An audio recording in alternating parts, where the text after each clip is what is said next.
Hey guys, welcome back to the channel. In today's video, I'm going to show you how to change an oil pressure sensor in a 2014 Jeep Grand Cherokee. Let's get into it.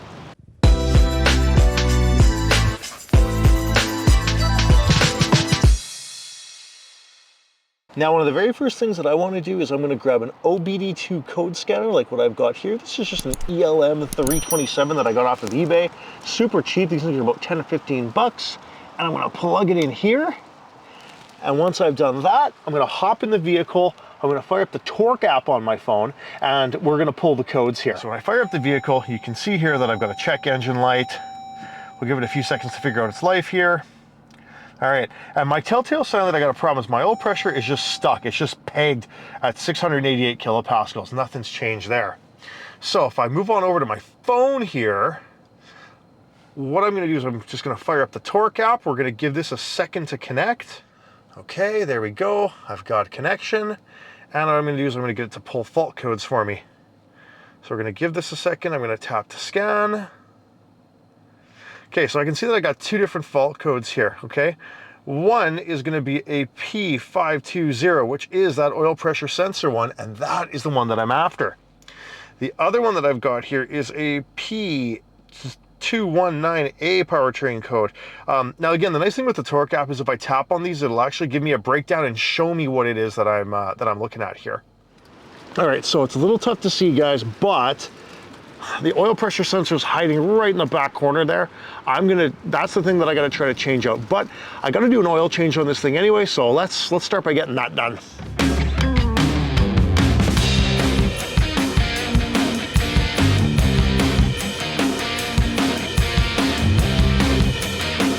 Okay, now it's also worth mentioning, to change that sensor out, this is a 1 1/16 inch deep socket. It's actually meant for these types of sensors. If you've got a deep well socket that you can get enough reach to get it around the base of the sensor, you'd be in good shape, but this is what I'm going to use to try to get in there after. Okay, so while that's draining, this is what I was talking about. This is the new sensor, okay? So this sensor has actually got to fit in here like that, and that's how it's going to come out. So again, it's going to be really tough for me to show you under there, but that's exactly what we're going to be doing here. Okay, so we got the oil changed. I put the plug back in, but remind me, put the oil filter back in, okay? It's going to be a little bit easier, I think, for me to have the filter out, and I'm going to try to show you guys here what I'm talking about. Give me 1 second. Let's get some light in here. And again, I don't know if you guys can see this or not, but on the back of the harness right here, there's a little tab. I'm going to push that and wiggle, wiggle, wiggle, wiggle, and there it comes off. Okay, so this here is the actual sensor that we're gonna go ahead and change. So I'm gonna go ahead and get that tool. We're gonna go ahead and get the tool and see if I can get that popped off now. And again, that's just gonna give you a better idea of what the actual tool looks like. That's the replacement sensor that I've got inside of it. That's gonna go on my 1/2 inch socket here. Okay, so maybe you guys can see I've managed to get the socket wedged up on the sensor. That's the first step. I'm literally gonna plug my ratchet onto the back of there, and I'm gonna back that out. Now remember, lefty-loosey here. Okay, I won't be able, it's so tight in here, I won't actually be able to show you removal of the sensor, but I'll show it to you once I popped it out. Okay, lefty-loosey.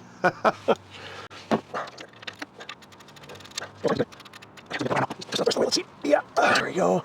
Okay, now I have no idea if oil or anything else is gonna pour out of this little valley. I don't think so because I got everything drained right now, but let's see.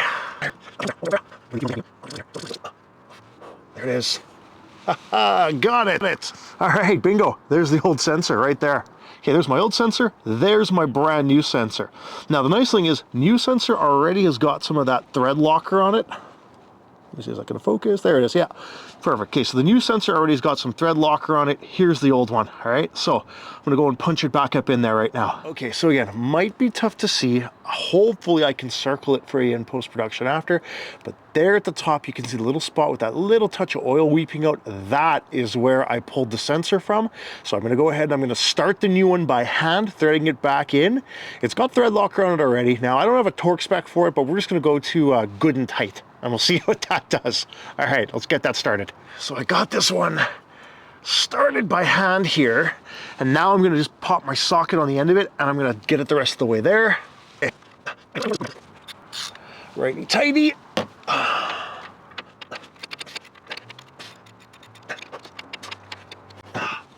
But there it is. We've got the sensor plugged back in. It's in place. Now I'm gonna go ahead and I'm gonna replace my oil filter, fill this thing up with oil, fire it up, see if we got rid of that check engine light. All right, fingers crossed.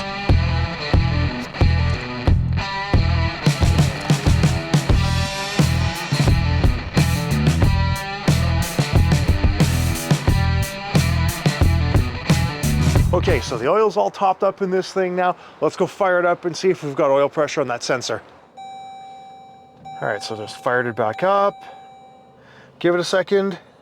Okay, oil pressure's changed, 404 kilopascals. Hey, look at that, we got oil pressure again, right on. Okay, so next part of the process here, we're gonna go back to the torque app on my phone. Let's scan the code and see if we nailed it. Okay, so it shows me that I've got those previous codes there. So let's give that a second. Once this is done, I should be able to go ahead and clear the code and it shouldn't come back. But yeah, right on, I can see that now I've got oil pressure again. Back to the app, gonna go ahead, clear the faults and tell it okay. Beautiful, back in business. All right, folks, and it was just that easy to change that oil pressure sensor in the 2014 Jeep Grand Cherokee. So if you found the video helpful, please throw it a like, subscribe to the channel, and we'll catch you in the next video. Bye for now. Yeah.